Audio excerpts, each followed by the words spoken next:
Chers paroissiens, je suis très heureux de vous retrouver dans un cadre un peu particulier puisque je suis en vacances et que c'est de ce beau lieu, cette ancienne Chartreuse, que je voudrais vous donner l'homélie que j'ai préparée pour les belles fêtes de la Toussaint. Vous la célébrerez sans moi, mais sachez que je suis de tout cœur avec vous. La sainteté n'est pas dans telle pratique.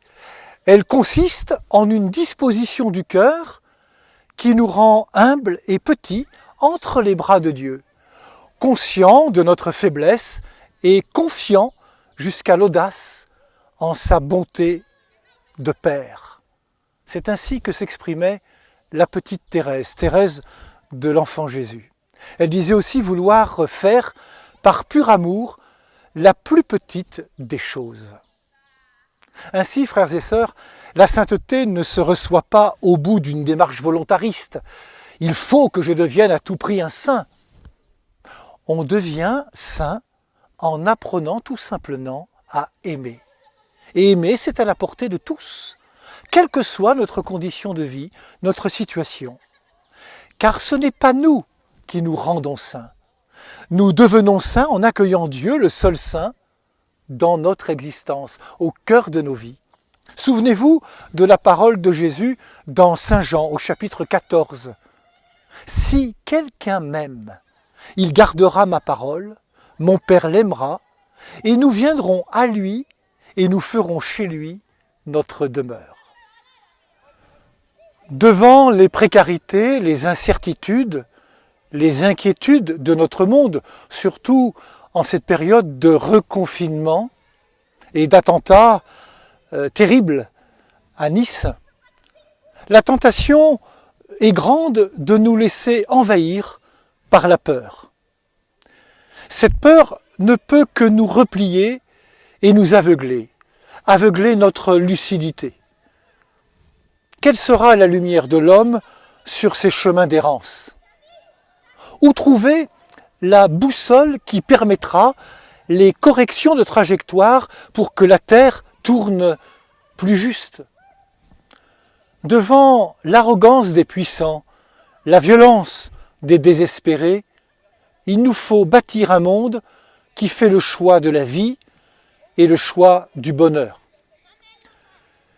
Je crois que cette fête de tous les saints est comme un point lumineux sur les routes humaines de l'ici-bas, trop souvent noyées dans les épais brouillards de l'absurde et du non-sens.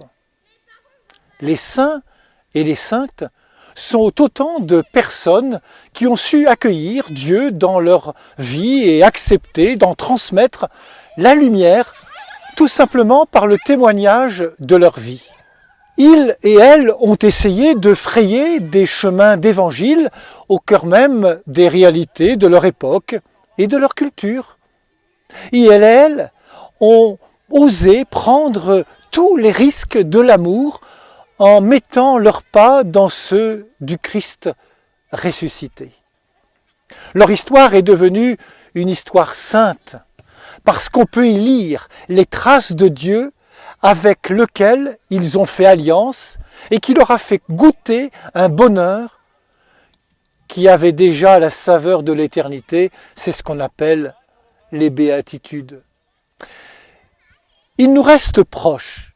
Ils sont en quelque sorte nos ambassadeurs sur la route qui mène à la sainteté, c'est-à-dire à l'ajustement de plus en plus grande de nos vies au projet de Dieu pour chacune et chacun de nous. Heureux ceux qui ne sont pas encombrés d'eux-mêmes, les fardeaux de leur vie s'en trouvent allégés. Heureux ceux qui, redécouvrant qu'ils ont une bouche et deux oreilles, écoutent 2 fois plus qu'ils ne parlent, ils entendront plus aisément le mystère de leur destinée. Heureux ceux qui découvrent leur force au cœur même de leur fragilité. Ils seront plus solides que tous les puissants du monde. Heureux ceux qui osent croire aux germinations de la beauté jusque dans les terres dévastées par le mal et le péché.